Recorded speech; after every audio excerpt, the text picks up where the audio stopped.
Vientos de agua, ¿no? Em, que creo que es del 2005, 2006 por ahí. El director es Campanella y cuenta la historia de la migración de europeos a Argentina y de Argentina. sí, y en el 2000 con toda la debacle que hubo, ¿no? Del neoliberalismo ya por el 2001, como justamente el hijo de ese que llegó a la Argentina en 1930 por ahí, regresa, se va a España, ¿no? Porque está muy mal porque se quedó sin trabajo y toda la historia y las consecuencias que eso trae. ¿Usted qué le pareció la serie? Estuvo entretenida, ¿no? Sí, bastante, muy interesante. Ujú. ¿Algo que nos quiera comentar? No. No, dele. Es, bueno, son estas, en definitiva, son dos historias en paralelo, ¿no? Y el hilo común en estas dos historias es el protagonista, o sea, este muchacho que tiene que huir de Asturias porque ellos eran anarquistas, ¿no? Eran mineros, no sabían leer ni escribir ni nada, y tiene que huir eh, y llega a Argentina con todos los otros inmigrantes. Muy interesante cómo cuenta la historia, eh, cómo se juntan, ¿no? Van creciendo, por así decir, en su recorrido y bueno, con el tiempo se entera que la familia de él que había quedado la matan a toda y después, bueno, él arma una familia y el hijo, Ernesto, regresa eh, a Europa, ¿no? A Madrid para tratar de hacerla eh, de nuevo su vida, o sea, encontrar un medio de vida. Y sobre el final él trae a su padre a, para bueno, pueda volver a estar en su tierra, reconocer su tierra. Lo que creo que el eje fundamental de esto es que el hermano de él, de este protagonista, que es Héctor Alterio, eh, se llamaba eh, Andrés y él se llamaba José. Resulta ser que Andrés se muere en un atentado, en una explosión en la mina, porque trabajaban en situaciones de esclavitud, por así decir, un trabajo terrible. Entonces, pero él tenía pensado ir a América, a Argentina. Por eso creo que la película se llama Vientos de Agua, la serie, ¿no es cierto? Porque implica cruzar el océano, ¿no es cierto? O sea, soplan vientos del mar, como diciendo, cuando vienen, incluso hay toda una escena que habla de las sirenas, el canto de las sirenas, que es muy interesante esa primera historia, porque justamente si uno escucha el canto de las sirenas de acuerdo con Odiseo, se muere. Entonces, Odiseo lo que hace es ponerse cera en los oídos para no escuchar el canto de las sirenas. Pero Andrés, que es más joven que José, Andrés escucha el canto de las sirenas y justamente es él el que muere en la explosión está muy mal porque de haber tenido otras condiciones de trabajo, lo más probable, que incluso hay toda una cuestión de que tenían un pájaro Canario. un canario, para que detectara si había gases tóxicos y el capataz los hace seguir trabajando igual. se termina muriendo Andrés.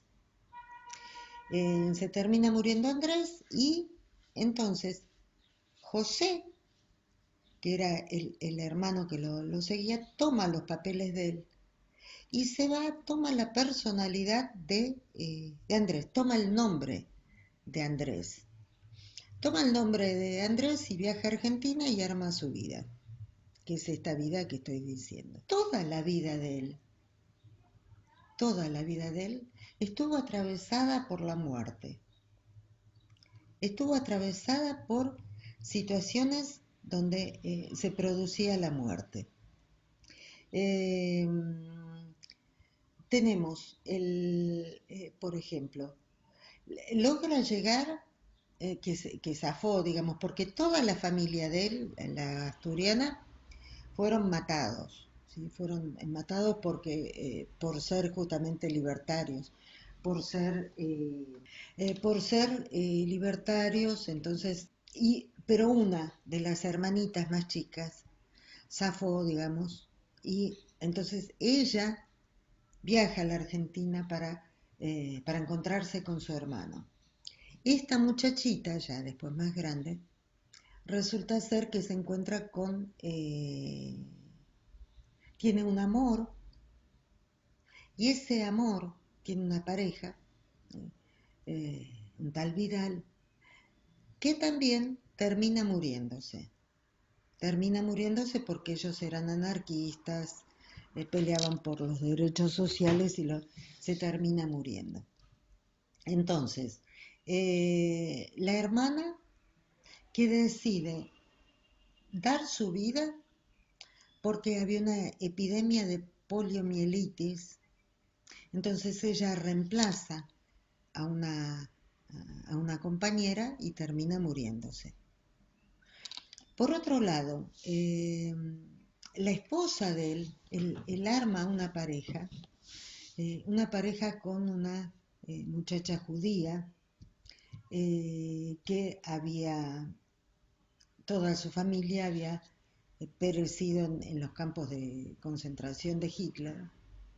Ella también, cuando encuentra su rumbo en la vida, cuando descubre que lo que más le gusta es tocar el piano, cuando está acariciando el deseo, su deseo de vida, eso que que le apasiona, eso que es imprescindible para vivir, se muere en un accidente. Su mejor amigo, que es un muchacho judío, que la pelea mucho y que también él quedó solo porque toda su familia murió en un campo de concentración, también no puede ser padre, no, no puede, es estéril de alguna forma, no puede embarazar a su esposa, que es un encanto de personaje, digamos, una tana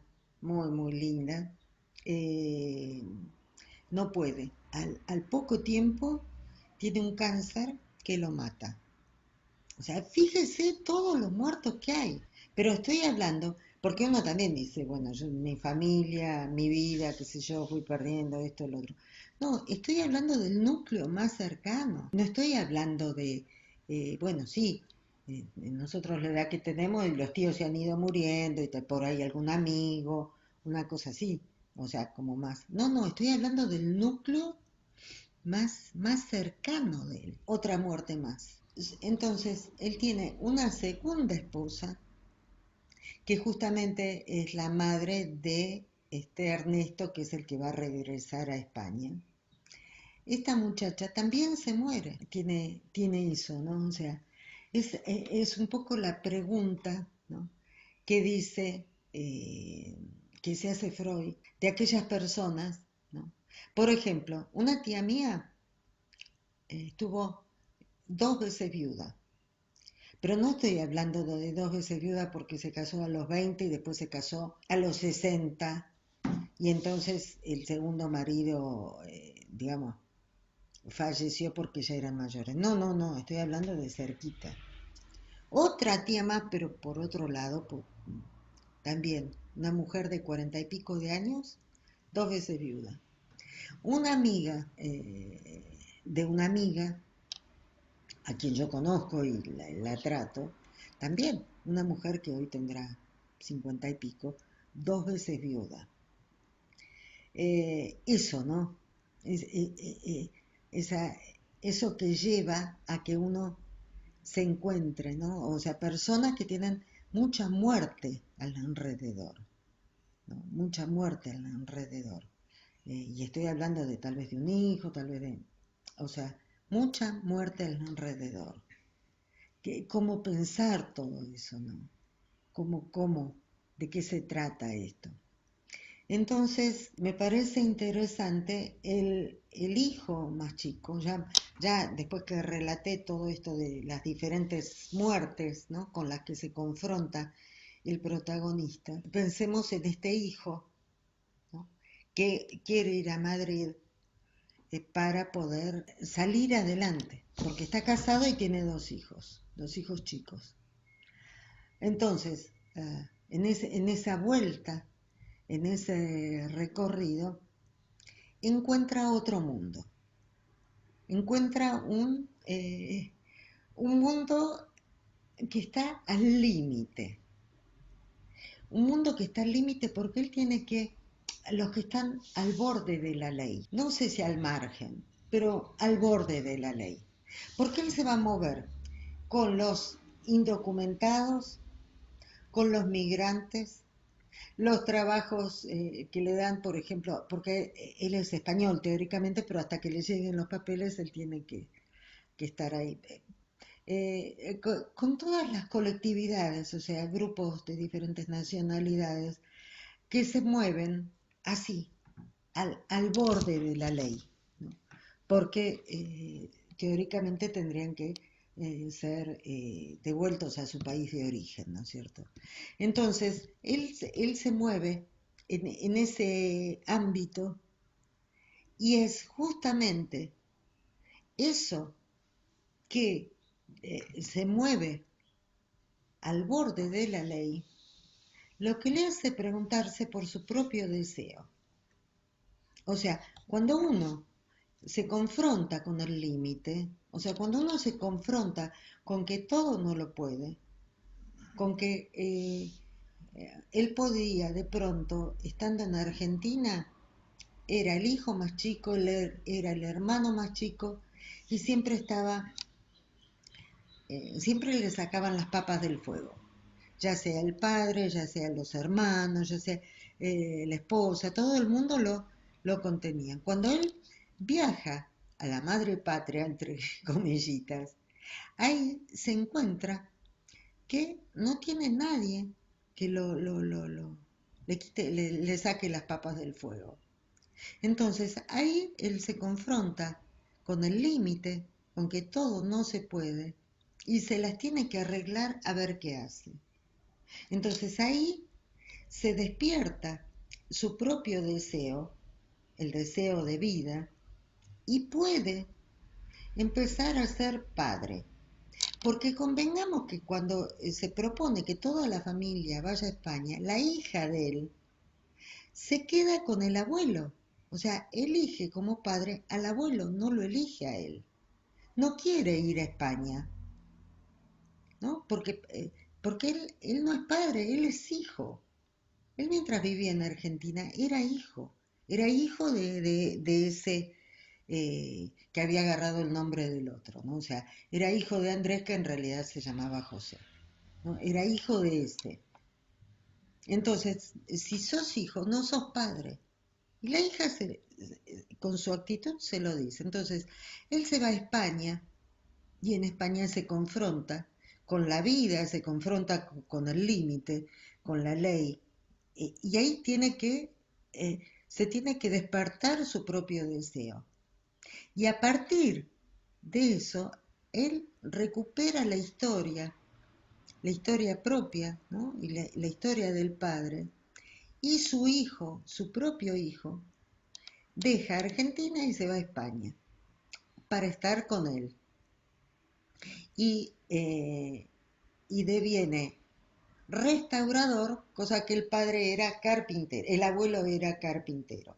O sea, este muchachito obtiene de alguna forma la nominación de este que devino padre, porque había sido hijo, y incluso arma una nueva familia con una muchacha colombiana, y bueno, es muy entretenida la serie, realmente es muy, muy entretenida. Lo que quiero tomar, esta cuestión de la repetición y esto de salirse de la repetición es eso, la repetición no es la reproducción. Esa diferencia la hace Freud en eh, Más allá del principio del placer, porque nos dice que para la reproducción uno necesita, son semejantes pero no idénticos, ¿no? La resultante, digamos. Para la reproducción, pensémoslo en términos biológicos, implica dos sexos, ¿no es cierto? O para lo que sea. Uno tiene que pensar la reproducción siempre con que se logra algo que es semejante pero no es idéntico. Mientras que la repetición es algo que se repite exactamente igual. O sea, es lo mismo, es lo mismo, es lo mismo. ¿Cómo se evidencia eso? Bueno, ¿cómo se evidencia en la clínica, digamos, cuando tenemos pacientes que con un hecho traumático a lo largo de su historia nos cuentan, nos relatan siempre el mismo hecho traumático de la misma forma, sin ningún tipo de cambio ni tinte? O a veces hay sueños recurrentes que no tienen ningún tipo de tinte. Todo eso nos dice Freud, que viene de las profundidades del ser, y que esas profundidades del ser eh, son justamente esta repetición que no es más que pulsión de muerte, que se repite y se repite y se repite siempre lo mismo. Entonces, ¿qué implica la postura del sujeto frente a la realidad? Entonces, a partir de que este hombre, el protagonista, ¿no? Este que deviene abuelo y demás, que migra, que toma el lugar de un muerto, ¿sí? De su hermano que se murió en la mina, a partir de ahí, este, todo, todo va a ser rumbo a eso. Todo lo que él va a tocar, todo lo que se va a, a relacionar con él, va a ser del orden de la muerte. Se va a producir la muerte, muerte concreta, muerte real, ¿eh? Más allá de que puede haber una muerte simbólica, una muerte, digamos, de otro estilo. Pero estoy hablando de muerte, muerte. Por eso relaté todas las muertes que a lo largo de su vida y de su núcleo más cercano se fueron dando. Entonces, muchas veces un hecho azaroso, por eso hay que dar cabida al azar, ¿no? Es lo que nos muestra Freud justamente, más allá del principio del placer, lo que nos muestra en 1920, que hay una variable nueva que él introduce, que es la del azar, ¿no? Que no es todo determinismo psíquico, sino que hay algo que cambia el tablero.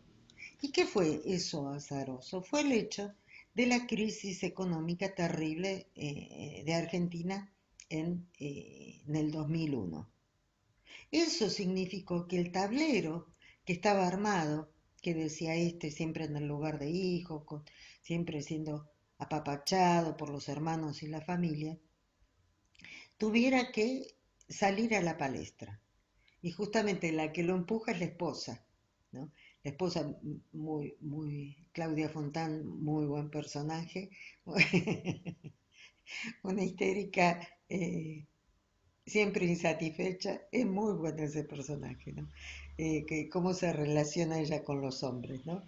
Sí, sí, pero no, no, no, no, bueno, sí, sí, o sea, siempre es esa cosa, ¿no? Muy bueno. Ella es la que lo manda, la que le insiste, mejor dicho, ¿no? La que, anda, tenés que hacerlo y demás. Entonces el obediente se va a España.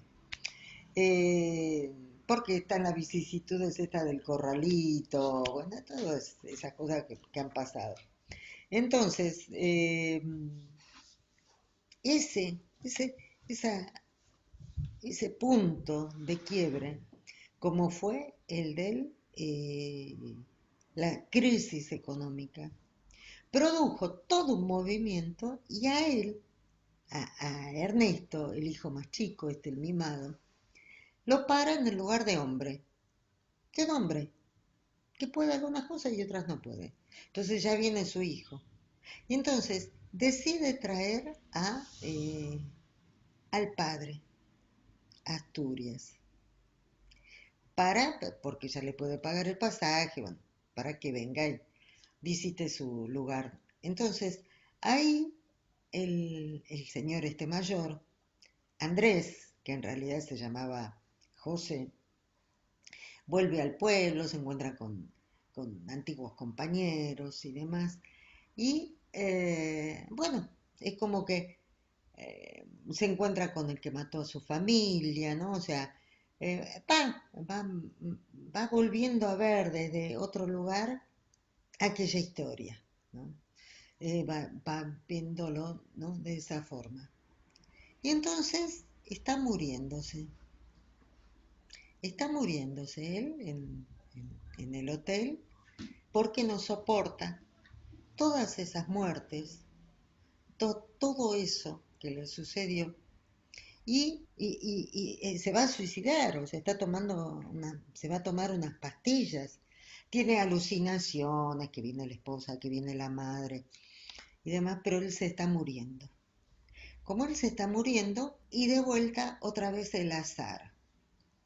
Otra vez una situación no prevista. ¿Qué fue? Que se abrió una ventana, entraba frío y el, el bebé, que era su nieto más chiquitito, empieza a llorar. Y ese llanto a él lo trae al aquí y ahora. Ese llanto lo trae acá y lo saca del ahí y entonces. Solamente ahí él puede proyectarse hacia el futuro. Solamente ahí él puede sacarse de encima el peso que había significado tomar el lugar del muerto.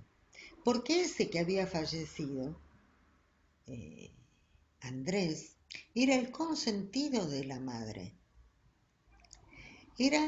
Esto me remite a San Agustín, cuando los celos que él tiene, ¿no? Por ese lugar de ser el consentido de la madre. Y la culpa que genera, que él está ocupando el lugar del muerto, ese que se murió y que él se salvó. Eso es típico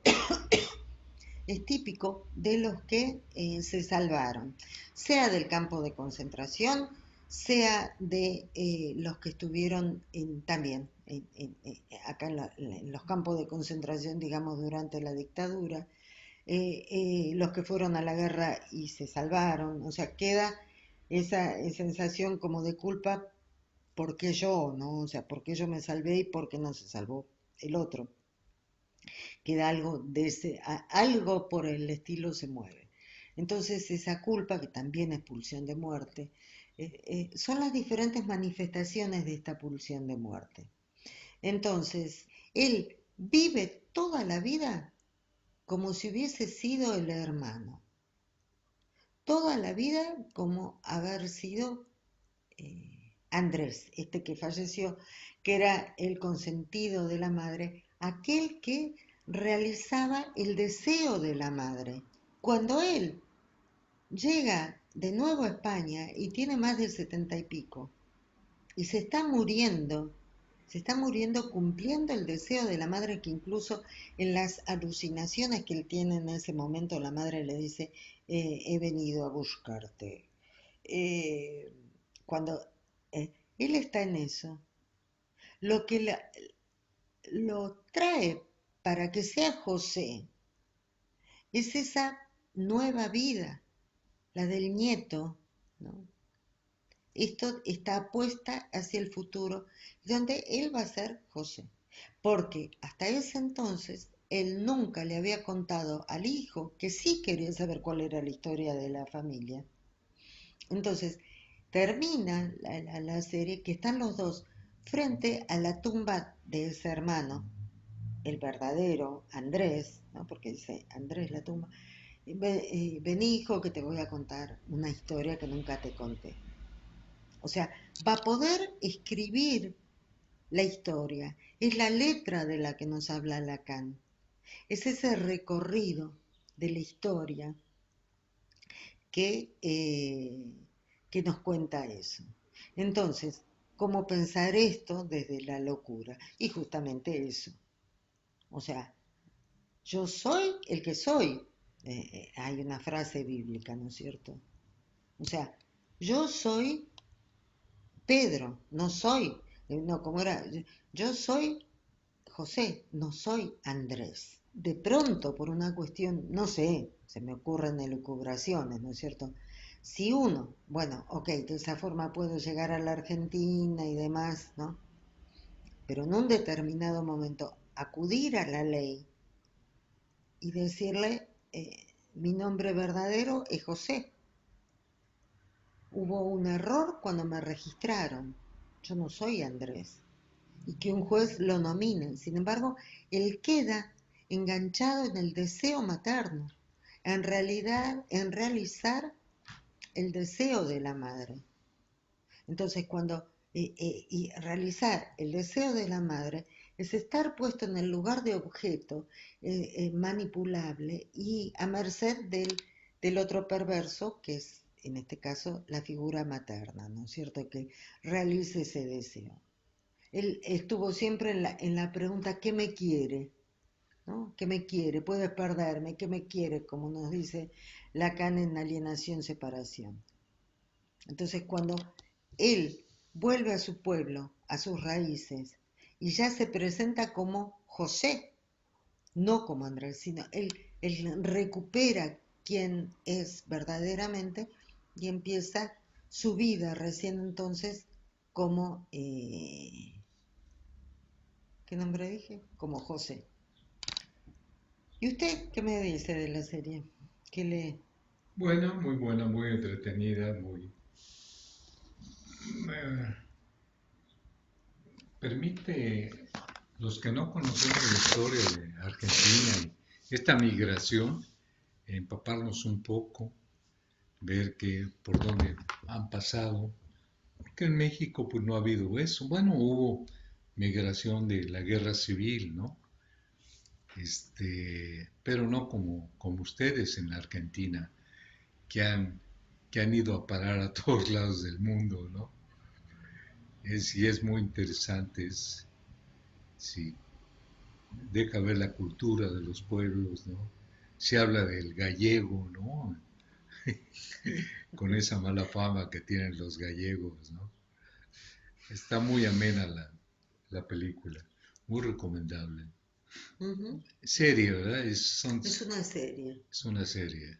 Y llamativamente en España la tuvieron que sacar del horario central porque la presentaron con vítores y clarines, bombos y platillos, y la tuvieron que sacar del horario central que fue allá, que le digo, O sea, ¿no 2005. gustó? No gustó.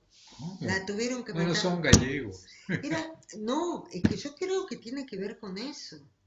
O sea, le están mostrando un espejo, puta, ¿no? O sea, te están mostrando eso.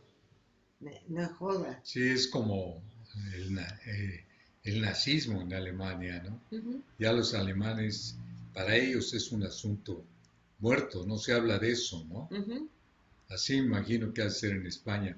Todos los recortes de la guerra civil, bueno, ahorita se están haciendo juicios, quieren hacer juicios, desenterrar, anda fuerte todo eso allá en España. La Y más represión. ahora que está la izquierda fuerte, sí tiene más presencia la demanda, ¿no?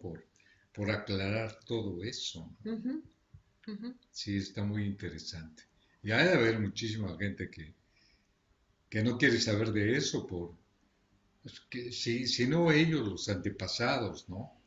Haber jugado un rol, pues, indignante, ¿no? Ujú, Haber hasta colaborado con el franquismo, ¿no? ujú, Entonces, a lo mejor por eso la sacaron, ¿no? ujú, Porque en realidad está muy amena, muy interesante, ¿no? ujú. Sí, muy interesante, muy interesante. Usted sabe que eso que está diciendo, nos contaban unos amigos que tenemos en los Países Bajos, que a ellos les pasa que los abuelos, o sea, los abuelos es una pareja joven, ¿eh? Una pareja 30 y pico. Los abuelos de ellos, o sea, que son los que vivieron la guerra, no quieren hablar del tema. Y la división ahí se da entre los colaboracionistas y los de la resistencia. Los colaboracionistas, obviamente, que adhirieron al invasor, ¿no? Al nazi invasor. Y ha quedado esa marca, porque comentarios del estilo, porque el abuelo fue colaboracionista, ¿no? Como una marca así, tac, en la historia de Que la no ha familia. sido con la cuestión de África, ¿no?